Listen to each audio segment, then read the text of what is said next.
Gila, kalau ujungnya gini, siapa orang waras yang masih mau ngabdi buat negara? Sumpah ya, makin gue ngikutin sidang Nadiem, makin kerasa ada sesuatu yang serem banget dari cara negara ini memperlakukan orang-orang yang masuk buat ngebenerin sistem. Bayangin aja, hari ini dia dituntut 18 tahun penjara plus denda 5,6 triliun. 18 tahun, men. Itu bukan hukuman kecil, itu hukuman yang bisa ngancurin hidup, nama baik, keluarga, karir, semuanya sekaligus. Dan dendanya 5,6 triliun, angka yang bahkan kebanyakan rakyat nggak bisa bayangin bentuk duitnya kayak apa. Dan yang bikin dada makin sesek itu, banyak hal di kasus ini justru kelihatan absurd kalau dipikir pakai logika normal. Lihat kasus si Ibam, mantan konsultan teknologinya Nadiem. Hakim sendiri di sidang ngaku nggak ada bukti duit korupsi ngalir ke rekening pribadi dia.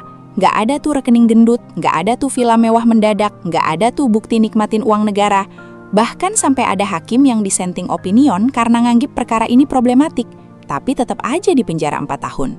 Coba pikir dalam-dalam, kalau seorang ahli yang masuk bantu negara, kasih masukan teknis, kerja profesional, tapi ujungnya bisa dipenjara meski nggak terbukti nikmatin duit korupsi, pesan apa yang sebenarnya lagi dikirim negara ke orang-orang pintar di luar sana?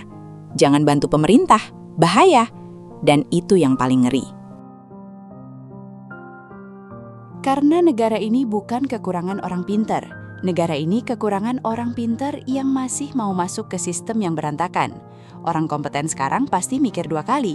Ngapain capek-capek ninggalin kenyamanan swasta, digaji gede, hidup aman, kalau ujungnya bisa dijadiin tersangka cuma karena kebijakan yang belakangan dianggap salah.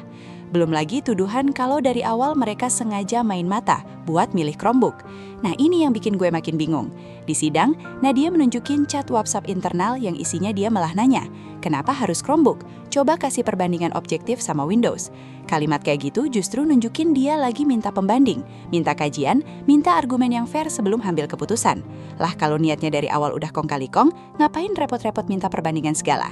Dan anehnya, bukti kayak gini malah terasa nggak dianggap punya bobot emosional maupun logika dalam narasi penuntutan. Seolah apapun yang bisa meringankan itu cuma lewat doang, sementara semua asumsi terburuk langsung dianggap fakta. Terus soal kerugian negara juga bikin rakyat biasa makin bingung. Awalnya disebut sekitar 1,9 triliun, tiba-tiba melejit jadi 5,2 triliun karena dugaan markup. Lah ini ngitungnya gimana? Kok bisa lompat sejauh itu? Rakyat jadi wajar curiga karena angkanya berubah drastis di tengah jalan. Ini perkara hukum atau lagi nebak-nebak nominal sambil lempar angka sebesar mungkin biar publik keburu marah duluan? Dan jujur ya, yang bikin hati makin miris itu satu hal. Nadiem dulu masuk pemerintahan justru karena banyak orang berharap ada orang luar sistem yang bisa bawa cara berpikir baru. Orang yang ngerti teknologi, ngerti efisiensi, ngerti gimana dunia bergerak cepat. Dia bawa profesional-profesional dari luar karena dia sadar birokrasi lama nggak cukup siap buat ngebangun sistem digital pendidikan sebesar itu.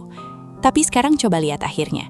Orang-orang yang masuk buat ngebenerin sistem malah dihancurin oleh sistem itu sendiri.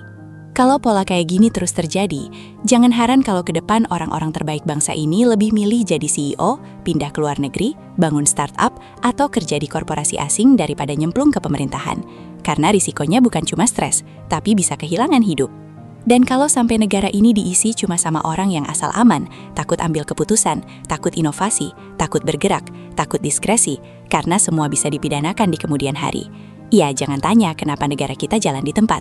Karena pada akhirnya, yang mati pertama kali bukan cuma keberanian pejabat, tapi keberanian orang baik untuk masuk ke dalam sistem.